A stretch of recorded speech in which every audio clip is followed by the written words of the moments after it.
নাহৰণি উচ্চ মাধ্যমিক বিদ্যালয়ৰ বিকশিত ভাৰত 2025 যোগদান কৰিছোঁ। এটি ধাৰণা আগবঢ়াইছোঁ। আমাৰ ধাৰণাটো হৈছে সৌৰশক্তি আহৰণৰ দ্বাৰা বিদ্যালয়ৰ বিভিন্ন কাৰ্য সমাধান কৰা। নৱীকৰণযোগ্য অন্যতম শক্তি হৈছে সৌৰশক্তি।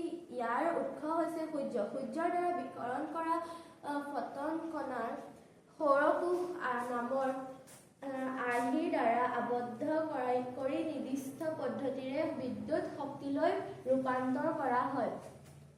এই পদ্ধতিক বৰ্তমান বহুলভাৱে ইত্যাদি বিবিধ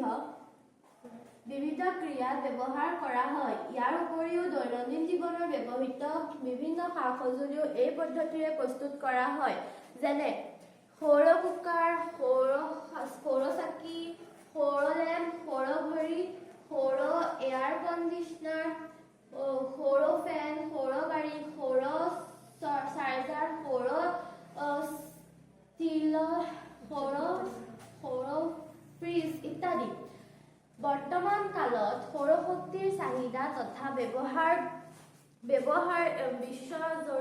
বিশ্বজুৰি দ্ৰুতগতিত বৃদ্ধি পাইছে।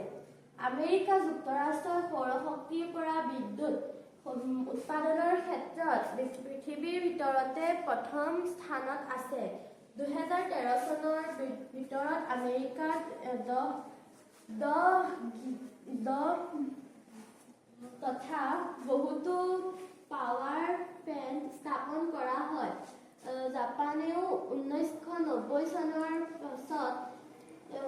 পাছৰ পৰা সৌৰশক্তিৰ ক্ষেত্ৰত যথেষ্ট উদ্গতি লভিছে। সৌৰশক্তিৰ ক্ষেত্ৰত দেশখন বিশ্বজুৰি তৃতীয় স্থানত আছে। তেওঁলোকৰ সৌৰশক্তিৰ প্ৰযুক্তিৰ দুটা ভাগ হ'ল